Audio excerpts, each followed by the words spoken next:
बिस्मिल्लाहिर्रहमानिर्रहीम।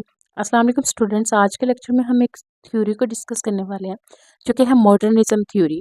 तो इस लेक्चर में हम मॉडर्निज्म थ्योरी को समझने की कोशिश करते हैं। मॉडर्निज्म थ्योरी एक लिटरेरी और आर्टिस्टिक थ्योरी है जो 19वीं सेंचुरी के आखिर में और 20वीं सेंचुरी के दरमियान में शुरू हुई थी। और इसका मकसद क्या था? इसका मकसद पुरानी रवायतों, सोच, अंदाज और कवायद को चैलेंज करना था, क्योंकि उस वक्त दुनिया में इंडस्ट्रियलाइजेशन, वर्ल्ड वार्स और सोशल चेंज से गुजर रही थी। अब देखिए, अकॉर्डिंग टू मॉडर्निज्म, मतलब मॉडर्निज्म जो है वो क्या कहता है? मॉडर्निज्म का कहना है कि पुरानी रवायती कहानियाँ सुनाने का जो तरीका था, यानी स्ट्रेट प्लॉट, क्लियर एंडिंग, अब ये सारी चीज़ें काफ़ी नहीं रही, बल्कि इंसानी ज़िंदगी जो है वो कॉम्प्लेक्स, फ्रेगमेंटेड और अनसर्टन हो चुकी है। रियलिटी हर शख्स के लिए मुख्तलिफ नज़र आती है। अब मॉडर्निज्म क्या कहता है? मॉडर्निज्म का कहना है कि पुरानी सोच, पुराने रूल्स और पुराने स्टाइल्स छोड़कर नए तरीक़ों से अपनी बात कहनी चाहिए, नए तरीके से बात मनवानी चाहिए। इस दौर में आर्टिस्ट और राइटर्स ने नए आइडियाज़ ट्राई किए थे। मॉडर्निज्म के टाइम पीरियड की बात करें कि इस टाइम में उन्होंने क्या किया, कुछ नए आइडियाज़ नए ट्राई किए, नए फॉर्म्स और स्टाइल्स को एक्सपेरिमेंट किया, यानी कुछ नया करने की उन्होंने कोशिश की। अब यहाँ पे सवाल ये पैदा होता है कि मॉडर्निज्म जो है वो क्यों सामने आई? मॉडर्निज्म की क्या वजूहात हैं?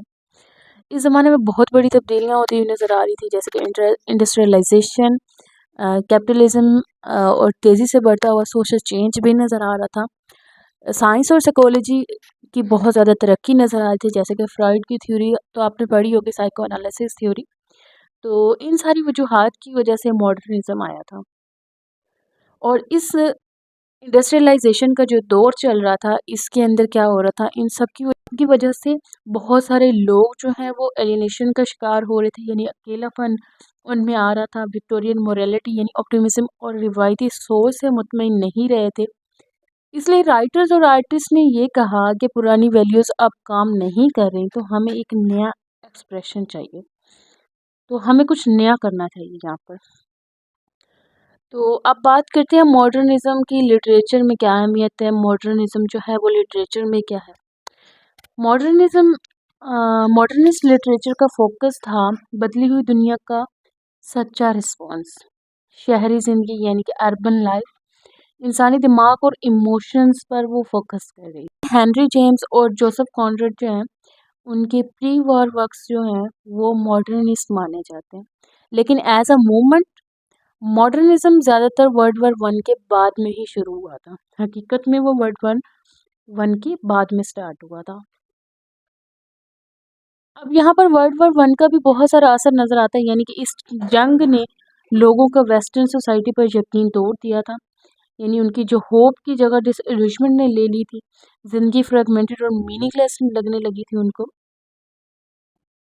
तो यही वजह थी कि बहुत सारे राइटर्स और बहुत सारे आर्टिस्ट इस बात पर मुत्तफिक थे कि अब लोगों को कोई नया एक्सप्रेशन चाहिए। जब हम मॉडर्निज्म इन लिटरेचर की बात कर ही रहे हैं, तो यहाँ पर बात कर लेते हैं मॉडर्निज्म के कुछ इंपॉर्टेंट वर्क्स की। तो यहाँ पर टी.एस. इलियट की द वेस्टलैंड 1922, ये बहुत ही ज़्यादा इम्पोर्टेंट और बहुत ही ज़्यादा फेमस पोइम रही मॉडर्निज्म की। इस पोइम का जो थीम था वो था स्पिरिचुअलिटी, खोखली दुनिया, रिडेम्पशन और रिन्यूअल की तलाश। ये पोइम फ्रेगमेंटेशन में लिखी गई मुश्किल रेफरेंसेस और इल्यूजन्स इसके अंदर नज़र आती हैं। रीडर को एक्टिव होकर सोचना पड़ता है इसके ऊपर। तो ये एक अच्छी एग्जाम्पल रहेगी मॉडर्निज्म लिटरेचर की। तो अब एक इम्पोर्टेंट लाइन जो है वो ये है कि मॉडर्निज्म थ्योरी किसी एक शख्स ने इंट्रोड्यूस नहीं करवाई थी, बल्कि मॉडर्निज्म जो है ये एक कलेक्टिव मूवमेंट था जो कई राइटर्स, आर्टिस्ट और थिंकर्स ने मिलकर इसको डेवलप कराया था। मतलब ये कि मॉडर्निज्म थ्योरी का कोई सिंगल फाउंडर नहीं था। ये लेट 19 और अर्ली 20 सेंचुरी में यूरोप और अमेरिका के राइटर्स और आर्टिस्ट ने मिलकर इस पर काम किया था।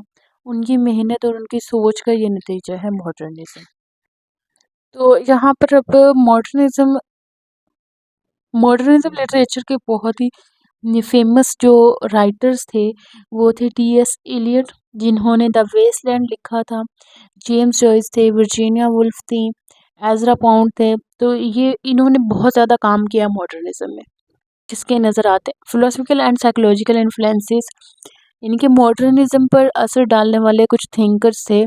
सिगमंड फ्रॉइड, जिन्होंने अनकॉन्शियस माइंड इसके बारे में लिखा था, कॉन्शियस माइंड के बारे में लिखा था। साइकोएनालिसिस थ्योरी थी उनकी। फ्रेडरिक नीत्शे थे, ट्रेडिशनल मोरालिटी पर वो क्वेश्चन करते हैं। कार्ल मार्क्स थे, जो कैपिटलिज्म और सोसाइटी का एनालिसिस करते हुए दिखाई देते हैं।